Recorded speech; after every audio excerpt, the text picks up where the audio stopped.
think I finally understand front flippers.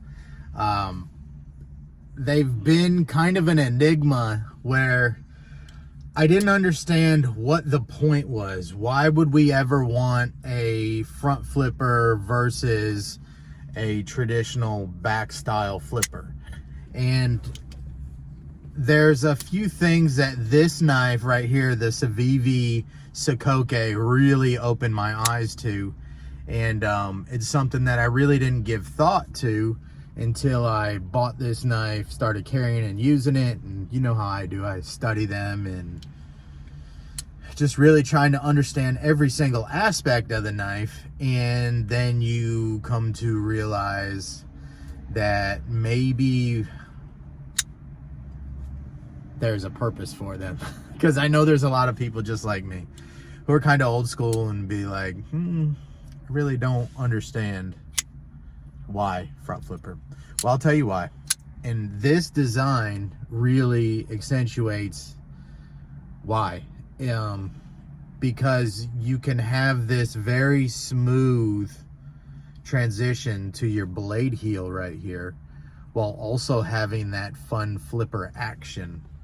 And once you get used to the front flipper, I know this is probably the wrong way to do it, but it comes out of my pocket, I reach my front finger, and this is only exclusive to this design that I have.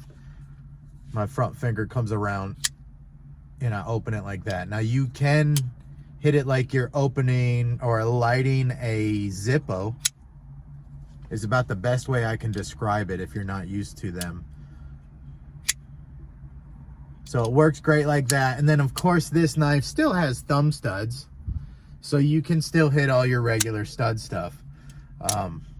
Your stud flipper, your underneath flicks, all that. But this design right here, and I love Ray Laconico's designs, really accentuates that front flipper.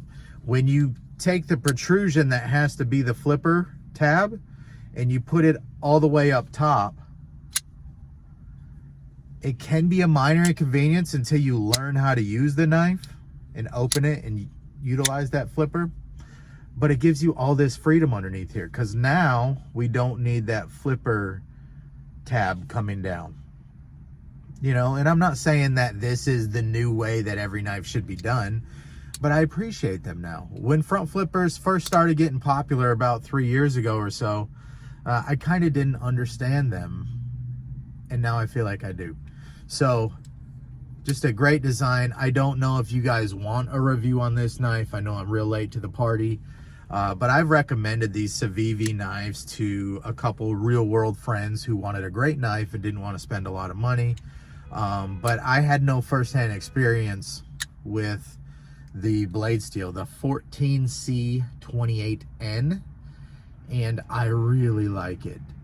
I am a steel snob in that I love collecting a bunch of new steels and the latest and greatest and what holds the edge the longest, and trying to, okay, this is a tougher steel, the 20CV should be in a Hinder XM18, something that, you know, maybe you're not just cutting cardboard or regular EDC stuff, and you might need a little more durable edge, you know. And durability, I mean, not as chippy, you know. 14C28N, Sandvik steel. It's a little lower edge retention than VG10. So some people are not going to be happy with edge retention. I think if you're just using your knife like most of us do, open some boxes here and there, cut some threads off some clothes, cut tape, maybe some light food prep, all the things you would use your EDC knife for, this will be just fine. And maybe you have to sharpen it once a week if you cut a lot of cardboard. So that's where I've been at with it about the past 2 weeks. I've sharpened this 2 or 3 times, which I've heard is actually beneficial to this steel, because as you sharpen away a possible burnt edge and put your own edge on there, you will get into the properly heat treated. And then also this particular steel is not hard to heat treat. So sometimes, you know, you get into these super steels and stuff like that, and the heat treat is a little more complicated process, and maybe it's just not as right as it could be. And I'm not saying these are perfect. I don't know about 14C28N, but that's why I wanted to buy this and try it, use it, and report my experiences. It's a great knife. I think I bought it for like 67 bucks, something like that, on Amazon. And blades nice and centered in there. I like this handle, but you know me, I kind of like the weird greens and such things, you know. Maybe a little off the beaten path, but I think a lot of people like these neutral, like olive drab colors. And has nested liners that are steel. They are skeletonized in there. And I understand that front flipper. I have a couple extra front flippers, and I can tell you I can't do this with them. So I don't know if this is just raised design on this one, or maybe it will have to be a certain detent strength, and the protrusion for the front flipper has to come out so much. So but my other front flippers, I cannot just do that front index finger. It just comes out of my pocket, swings around, and opens right up. I'm not trying to show it off on camera. I can, right? And then of course you still have your studs. So I like it because I do a lot of these reverse cuts, whether I'm cutting rope or cutting something off a pallet, shrink wrap. And then also for my detailed cutting, I can come way up on that edge just like a choil, but I also have the freedom of not being locked in because there's no flipper tab here. So this right now is one of my favorite modern locking folders to carry. I wish I could get this in a very high-end Ray Laconico custom and get the frame lock or whatever it would be, and get the front flipper and everything exactly like this knife, because I think this design is just so genius, and it's very simple. And that's one of the things that I think where almost all of us are attracted to his designs. But it's just been a great knife. It's very easy to recommend. Of course, made in China. That's a whole nother video. I was joking to my buddy. I said, yep, the C on there is for China.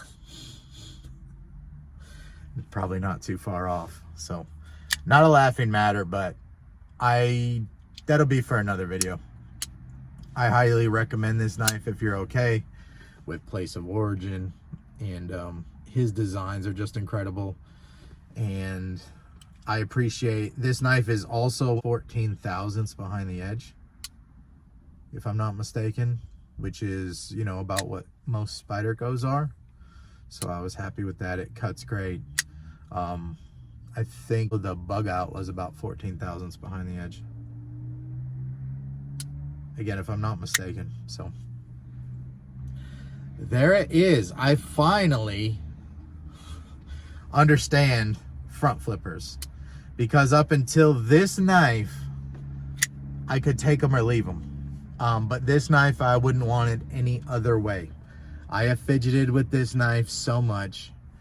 It's getting on my family's nerves. But that front right there, and then the usability of everything else has just been incredible. So then of course it's sitting on bearings, all the Civivi things. It does Civivi things. I also ordered the titanium pocket clip upgrade in black. I do notice that the coating's rubbing off already on the thumb studs, and the blade clip has scratched up a little earlier than most like DLC coated. The blade, I've cut a lot of cardboard. You can kind of see where it's getting burnished. I don't know if this is a DLC coating or just some sort of more durable paint. I don't know, but it's holding up. You can just tell you kind of get what you pay for. I mean, it's an under $70 knife, so I'm not going to expect, if it's beat up, scratched up, all that, you know, just kind of know you get what you pay for.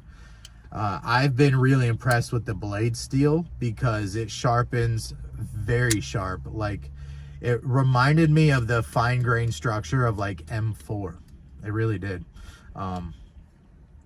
So for a budget steel, it gets super sharp really fast and holds an edge a little bit less than like VG10. So I've had good luck with it, and I'd recommend it. I'll keep recommending, you know, knives with this steel for budget options. So again, and I won't be afraid to pick up other ones. So that's kind of the bigger thing. That's it, guys. I just wanted to get a video out here, let you know front flippers are the truth if you understand them, and when they click with you, they click with you. And this one has certainly clicked with me. This is the Civivi Sokoke by Ray Laconico, and that 14C28N Sandvik steel. Very fine grain, gets very sharp, and has just been a joy to carry. So your knives don't always have to cost $600 to bring, you know, joy or utility. And that's it. See ya.